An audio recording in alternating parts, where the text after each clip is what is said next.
Olá, que bom contar com a sua participação em mais um episódio do Manchete Podcast. E no programa de hoje eu recebo aqui para um bate-papo, vou sair um pouquinho de política, mas sem deixar de falar de política, o presidente da OAB Campus, da 12ª sessão da OAB, Felipe Stefan, quem desde já agradeço pela participação.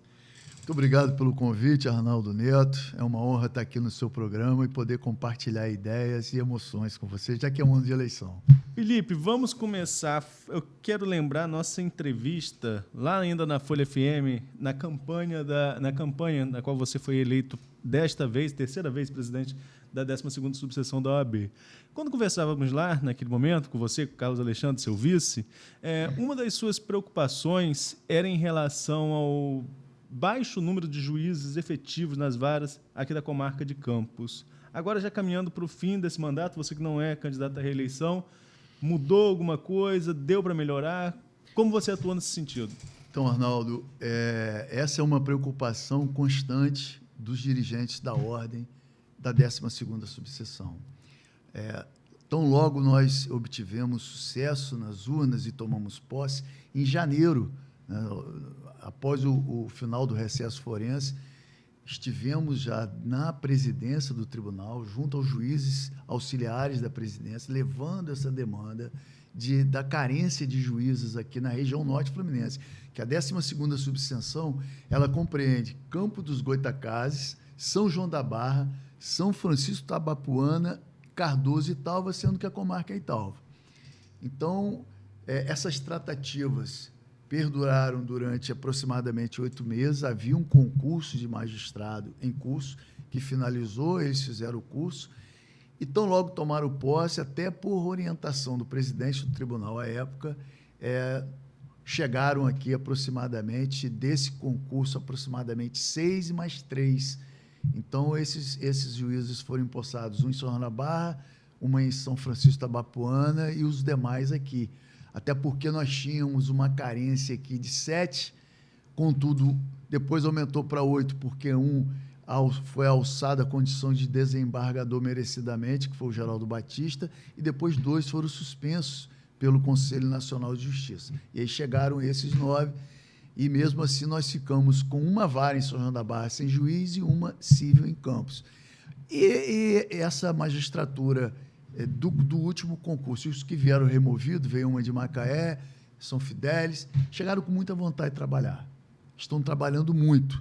Mas essa é uma demanda que ela nos preocupa, porque nós vamos ter agora novos editais, né? Ficou aí quase 2 anos que o tribunal não abre editais, está tendo um concurso, e eu acho que o tribunal também vai abrir novos editais para ver movimentação, né? E caso também haja vacância em varas aqui na região, estaremos indo ao TJ para um diálogo institucional para tentar trazer novos juízes para cá.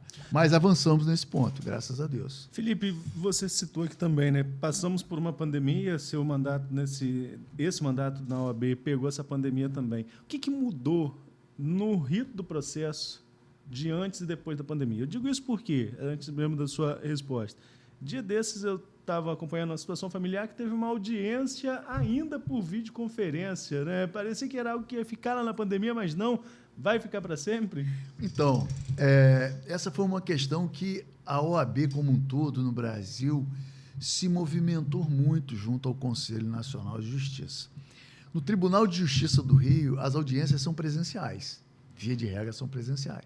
O Conselho Nacional de Justiça editou um entendimento de que na Justiça do Trabalho ela fica a cargo da advocacia, ou seja, se eu como advogado quiser fazer presencial, eu posso me dirigir à vara. Se você quiser fazê-lo, também o pode. Mas se vocês optarem em fazer por videoconferência, assim o será. Na Justiça Federal, via de regra é por videoconferência, mas também há presencial. Então, o que eu percebi na Justiça do Trabalho, a grande maioria dos colegas optaram em fazê-la pelo modo de videoconferência. E aí montaram estrutura dentro dos seus escritórios, e ali tem a sala deles de audiência com o cliente, a sala da testemunha, e a ordem criou no seu ambiente físico salas de audiências destinadas à advocacia para essas audiências por videoconferência. Então, via de regra, TRT e Tribunal Regional Federal, a maioria das audiências são por videoconferência. Agora vamos falar um pouco desse mandato. Já citei, acho que 2 vezes aqui, que esse é seu 3º mandato, né? Não sendo muito repetitivo, mas por quê? Eu queria que você falasse agora, na conclusão desse 3º mandato, como que essa experiência foi diferente dos outros 2? Esse próprio mundo virtual, né, já modificou um pouco a realidade da vida da advocacia, esse mundo tecnológico. O WhatsApp hoje você consegue uma dinâmica de trabalho maior. Hoje o processo eletrônico, Arnaldo, facilitou até para a vida do advogado e para a vida do cliente, porque você prepara um instrumento de procuração, você manda para o cliente por WhatsApp, ele pode assinar de lá, escanear e te enviar, assim como os documentos, né? Ele pode te enviar todos os documentos pelo modo eletrônico, seja e-mail, seja pelo WhatsApp, e esses documentos eles irão eletronicamente para dentro do processo. Muitas vezes o advogado ele faz o primeiro atendimento no formato presencial e depois os contatos e todas as demais tratativas eles são para o modo virtual. Isso mudou um pouco o perfil até do advogado, né? E para mim foi uma nova realidade, porque eu peguei uma nova safra de jovens advogados que chegaram no mercado há 10 anos com uma nova cultura, né, com um novo olhar da advocacia, com um olhar de empreendedorismo, com uma vontade de vencer. E aí eu digo que é o seguinte, está existindo uma troca muito importante, porque eu tenho a oferecer a maturidade de uma vida de um advogado, já com 30 anos, né, dentro da advocacia, e eu estou absorvendo com eles essa gana do advogado jovem que quer vencer, que luta, que acredita. E nós criamos, graças a Deus, na OAB, um ambiente de portas abertas, onde todas as gerações estão presentes, e essa troca tem sido muito bacana, muito interessante, porque todo mundo sai ganhando, né? Então, nós temos a realidade do mundo virtual, que entrou na advocacia, a realidade do mundo tecnológico, que entrou dentro do judiciário, e um encontro de gerações muito frutífero para todos. Felipe, antes de falar de eleição da OAB e da eleição municipal, que se avizinham, né? As duas se avizinham, eu queria voltar a falar naquele período que nós conversamos lá atrás, e que era o período de eleição, quase de eleição presidencial, de um país polarizado. E nós sempre destacamos, na minha carreira profissional, sempre que fizemos eleição da OAB, lá na Folha, nós sempre destacávamos nas nossas reuniões o seguinte: o papel importante que a OAB tem nesse país em defesa da democracia, do Estado Democrático de Direito, e o papel que sempre foi fundamental em todos os momentos históricos. E que vivíamos um momento histórico muito polarizado, e que isso era muito difícil, e isso se refletia até mesmo nas eleições da OAB. Isso. Posturas mais à direita e mais à esquerda, enfim. Você acha que isso passou um pouquinho? Deu já para estancar um pouco essa divisão no país, até mesmo dentro da ordem? Então, Arnaldo, eu acho que o país ainda continua polarizado. Eu vejo ainda, dentro da sociedade, uma divisão muito grande dentro do conceito de direita e esquerda. Existe um ditado antigo que diz que um reino dividido não prospera. E realmente nós estamos vendo um país que eu não estou conseguindo ver, posso estar errado, ele avançar em termos de política de crescimento, seja em qual área for, seja na área de educação, seja na área da saúde, seja na área da economia, seja na área de geração de emprego. E isso me preocupa. A advocacia tem feito o papel dela. A advocacia tem trabalhado todos os dias para garantir o acesso à lei e à ordem. Eu até costumo eu fico orgulhoso que o nome da nossa instituição é o primeiro nome que consta na bandeira do Brasil, Ordem. E esse é o paradigma do crescimento. O Brasil precisa de ordem, o Brasil precisa estar unido, e a advocacia tem trabalhado muito para garantir a ordem e o progresso da nossa nação. Espero que, no futuro, a gente consiga encontrar um consenso e que a paz volte a reinar dentro da sociedade brasileira. Vejo na sua resposta, só para deixar claro, né? Vejo na sua resposta e quero deixar claro também na minha pergunta que aqui não é uma torcida de bandeira para ideologia política vencer, não, né? Nós estamos falando da situação do país sem bandeira política, sem viés ideológico. Volta à nossa última entrevista, que eu te fiz a seguinte pergunta. Era um período de pandemia mais severo e que vocês teriam uma dificuldade, fiz a pergunta à sua chapa e a chapa também derrotada. Vocês teriam uma dificuldade de levar os advogados a participar dessa eleição por ser um momento pandêmico. E na sua resposta você citou que havia um descrédito, estou tentando lembrar aqui, vai ter 3 anos, né? Mas que havia um descrédito da população em relação à política, e que isso se refletia também do advogado em relação à ordem. Passado quase 3 anos desse nosso bate-papo, mudou nos 2 campos ou em algum dos 2 campos? Eu acho que com relação à política, né, geral, de uma forma geral, eu ainda vejo um descrédito muito grande da população com relação às lideranças políticas. Acho que nós estamos passando por um processo de transformação muito grande. Com relação à nossa instituição, eu vou falar com a nossa realidade, eu vejo que o fato de nós termos aberto as portas da instituição para a advocacia, temos feito um trabalho de trazer a advocacia para dentro da instituição, temos fomentado o trabalho das comissões, e são muitas comissões trabalhando. Eu até tomei a liberdade de trazer para você 2 exemplares que são um resumo dos últimos 2 anos da nossa gestão, né? E a gente trouxe para essa gestão a advocacia dentro da ordem e também a sociedade. Por quê? Porque em muitos dos nossos eventos, a sociedade se fez presente nela.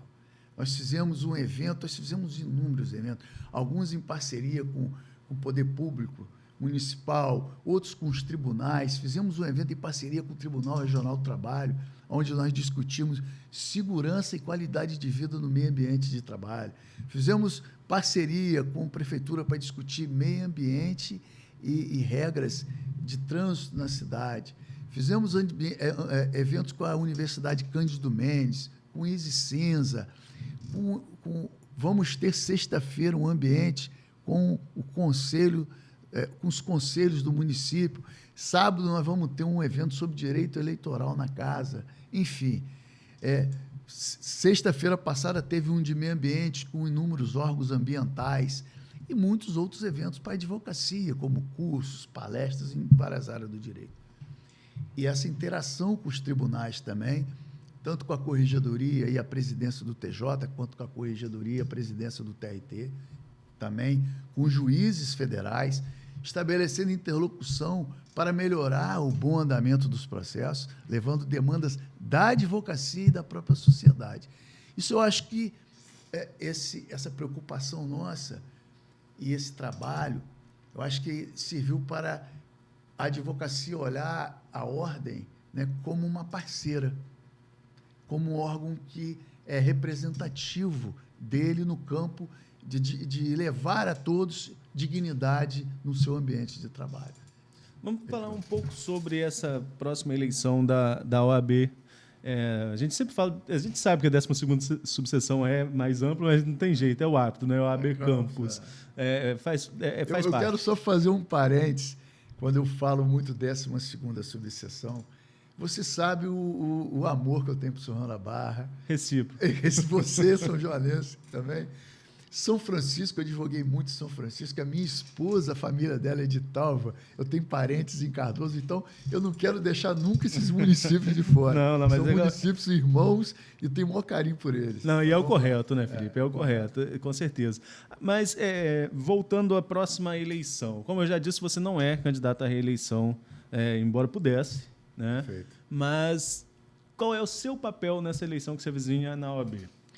O meu papel é eleger diretores e conselheiros que estão trabalhando com a gente, né, durante todos esses anos, 2 anos e meio, para que nós possamos, nessa linha que a gente desenvolveu de trabalho, continuar trabalhando em favor da advocacia e pela boa qualidade de vida da advocacia e pelo regular andamento dos processos e o bom funcionamento do judiciário, é óbvio, contribuindo através da Escola Superior da Advocacia e das comissões com aprofundamento do conhecimento jurídico.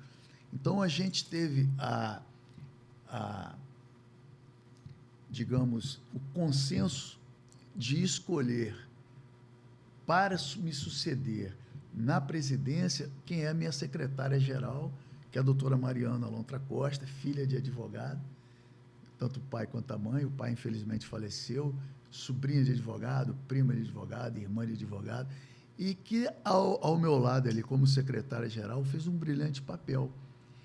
E eu tive o convite de participar da OAB Rio, do Conselho da Seccional. E eu seria um braço da nossa instituição lá. É óbvio que eu estaria aqui ajudando a doutora Mariana na gestão, podendo também estar ajudando a doutora, a candidata, as pré-candidatas, na verdade, elas são pré-candidatas, o edital sai em outubro, podendo ajudar a candidata do Rio de Janeiro lá e ajudando a doutora Mariana aqui, mantendo a base do grupo que lá está, trazendo novos colegas para participar. A última eleição que você venceu foi a primeira com regras diferentes de cota de gênero, né, e também racial. Essas regras vão valer para essa eleição também? Com certeza. As regras, e aí a gente fala isso com muito orgulho, né? A regra é que nós temos que ter 50%, né, de cada sexo e 30% da cota racial. E hoje, se você observar na nossa gestão, então aqui as revistas, mais de 50% das nossas comissões são formadas por mulheres. E mais de 50% dos inscritos nos quadros da ordem são mulheres. E eu acho que essa representatividade, tendo sido reconhecida lá atrás, foi um passo importante que a ordem deu nessa igualdade. E prevalece esse conceito para a nossa próxima eleição. E você mesmo colocou aqui como pré-candidata, né, a Mariana. Numa eventual eleição, seria a primeira mulher a presidir a OAB em Campos, né? Primeira mulher. A 12ª subseção, Arnaldo, ela tem 58 anos de existência e nunca foi presidido por uma advogada. E a gente está com muita esperança dentro do trabalho. Eu costumo dizer que o melhor cabo eleitoral de um candidato é o trabalho. E, graças a Deus, a gente trabalhou e continua trabalhando muito. E aí a gente espera chegar lá, fruto desse trabalho, e termos a honra de ter uma instituição aqui presidida pela primeira vez por uma advogada. Vamos falar agora um pouco de eleição municipal, na verdade, né? Nós estamos em ano eleitoral. A Berenice Seara, jornalista de vários anos com a coluna no Extra, talvez a coluna política mais lida do estado do Rio, talvez não, essa é a coluna política mais lida do estado do Rio, cobria muito a capital, mas também pincelava o interior. Ela agora está em um outro projeto, e ela deu uma nota recente na qual ela dizia que a principal corrida dos candidatos, ou pré-candidatos do momento, né, em relação à eleição de 2024, não é para marqueteiro, não é para assessoria de comunicação. A principal corrida é para buscar os melhores advogados. Você tem visto isso também? Então, Arnaldo, há muitos anos eu venho observando que o direito eleitoral ele ganhou uma forma muito grande nas eleições, principalmente para evitar abuso de poder econômico, abuso de poder político, dentre outras questões que possam macular a vontade do eleitor. Então, hoje, tão importante quanto você ter um projeto de gestão e você ter um bom plano de propaganda, é você estar escorado na lei para você não errar. Inclusive, sábado a gente vai fazer um evento lá de direito eleitoral na casa, e dentre os tópicos lá, salvo o melhor juízo, está um sobre contabilidade. Por quê? Você pode ganhar a eleição e perder na prestação de contas. Você pode não errar na propaganda eleitoral, mas se você errar na sua prestação de contas e ela for julgada improcedente, você pode não ser empossado, ou empossado depois você vir a perder o mandato. Então, o direito eleitoral e a contabilidade eleitoral ganharam uma expressão muito grande no pleito. Você, falar de política, a gente fala também de passado um pouquinho, você mesmo citou aí sua paixão por São João da Barra, e você orbita bem nos grupos políticos de São João da Barra, né? Você se dá bem com o grupo pelo menos com o ex-prefeito Betinho da Uaire, também com a ex-prefeita Carla Machado, hoje deputado, inclusive te homenageou recentemente com a medalha de Tiradentes, mas em determinado momento ali seu nome surgiu até como possível candidato. Voltaria a se aventurar ali nesses períodos de pré-candidaturas a prefeito em alguma cidade, Felipe? Arnaldo, eu sempre evitei entrar na política, né? Sempre evitei. Eu gosto muito da advocacia. Esse ano eu não poderia me comprometer politicamente com ninguém, que meu mandato vai até o final do ano, eu vou até o final do ano trabalhando em prol da. Mas eu me permito pensar num futuro, em sentar numa mesa e falar sobre a possibilidade de ser candidato. Eu acho que eu tenho muito a contribuir. Eu sempre procurei ter equilíbrio, moderação, respeito, elegância com todo mundo. Mas eu acho que a política precisa também pensar em inovação, sabe? Abrir mais as portas e tentar ousar mais naquele diálogo com o povo, tentar enxergar muitas questões que eu não consigo ver ainda. Então, talvez eu possa, no futuro, sentar numa mesa, discutir política e pensar essa possibilidade, sim. Em qual cidade? Já que a 12ª subseção é de Campos, São João da Barra, São Francisco e Talva e Cardoso. Eu confesso a você que eu tive convite para ser candidato aqui em São João da Barra. E pelos dois municípios, eu tenho um carinho muito grande, um amor muito grande pelos outros também. E aí, dentro de uma mesa redonda, eu acho que haveria espaço para eu pensar ou Campos ou São João da Barra. Então vamos falar um pouquinho de política sobre esses dois municípios. Como que você... Não agora, mas na frente, no futuro. Sim. Por isso mesmo, acho que pode ser uma análise mais isenta, inclusive, já que você está ainda em um cargo institucional e está vendo o tabuleiro se arrumando nessas cidades. Como que você vem analisando essas duas cidades mesmo que você citou, Campos e São João da Barra? Eu acho que o São João da Barra, vamos começar por São João da Barra, né? Salvo o melhor juízo, nós temos duas candidaturas lá, o Danilo e a Carla Capucci, dois jovens que eu admiro muito. Acho que a Carla Capucci ela fez uma boa gestão, caminhou bastante, trabalhou bastante, tem um staff bom e está consolidada, tem o apoio da Carla Machado, que é uma das grandes lideranças do Norte Fluminense, né? Eu acho que a liderança dela hoje ultrapassa até o Norte Fluminense, tamanha desenvoltura dela como deputada na Assembleia. Então, ela chega com um cacife eleitoral muito bom. Danilo é um jovem que eu acho que está plantando uma semente, um jovem sério. Eu tive a honra de trabalhar com o pai do Danilo, Carlinhos, quando eu fui procurador-geral em São João da Barra, lá atrás, e conheço a raiz dele. É um bom jovem e acho que ele tem um futuro brilhante na política. Vindo para Campos, eu vi um bom mandato do Vladimir. Fez um bom mandato. Acho que chega muito bem, cacifado no pleito eleitoral, com uma possibilidade de vitória muito grande. Vejo que existem outras lideranças, né, como até a própria Carla Machado, a delegada Madeleine, o Alexandre Buchaú, o Twin, entre outros nomes. Até... acho justo que todos queiram ocupar o cenário, muitas vezes até para contribuir com o debate. É justo. Nós precisamos ouvir o que todos têm para falar e acho que a cidade está indo por um caminho de uma boa gestão. Podemos melhorar? Podemos melhorar. Eu acho que a campanha vai mostrar justamente isso, aonde que Campos pode melhorar. O momento não é bom, na minha visão, em termos de política macroeconômica, mas...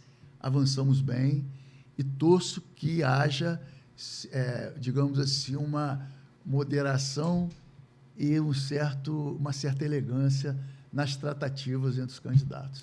Agora vamos para a OAB, Felipe. Analisando seu mandato, esses 3 anos, o que você acha que conseguiu entregar da forma que você pensou quando você e o Carlos Alexandre pensaram em voltar a presidir, e ele, no caso, vice a OAB, e o que você acha que vai deixar de responsabilidade para o sucessor? Não deu tempo. Nunca você consegue fazer tudo, né? Daí a importância da gente querer fazer o sucessor para dar continuidade ao trabalho. Mas eu acho que a gente entregou muito mais do que a gente acreditava que conseguiria. No campo da carência de juízes, essa é uma demanda que vai ser sempre objeto de desafio para a instituição.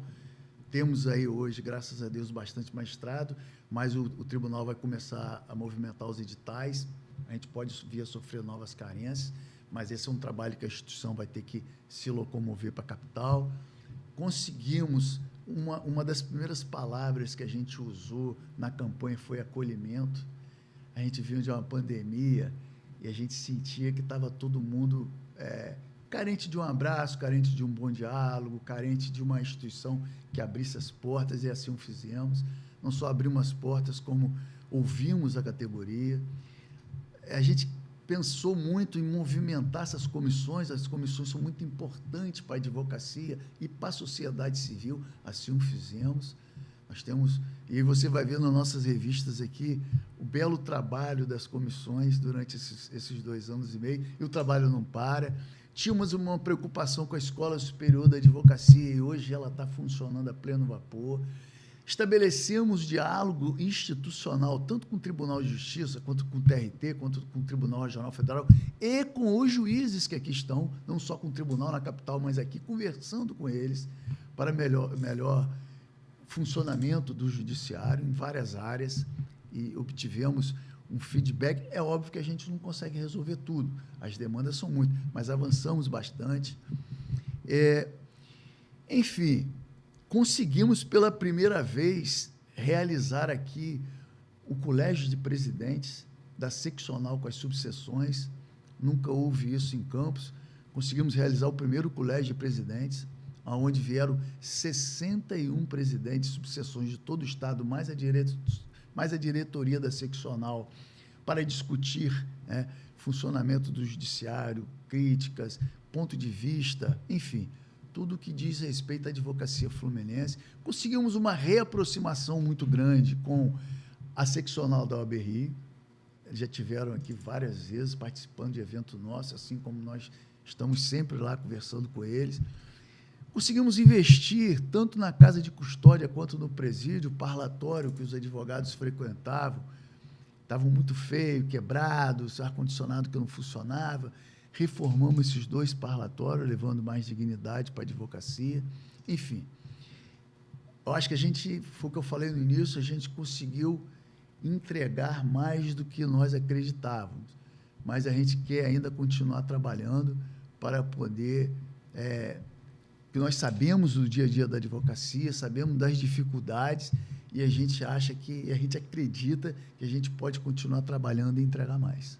Felipe, eu queria mais uma vez agradecer você pela participação e já deixar o convite aberto lá na frente para mais uma oportunidade. Bom, sim. E antes de terminar, eu queria ter a honra de te entregar aqui essas 2 revistas, que é um resumo de 2 anos de trabalho da nossa gestão. Agradeço e vou ler atentamente aqui e depois a gente conversar sobre isso no nosso próximo bate-papo. Muito obrigado. Obrigado, Felipe. E a você que nos acompanhou até aqui, fique ligado também nas nossas redes sociais. Até a próxima.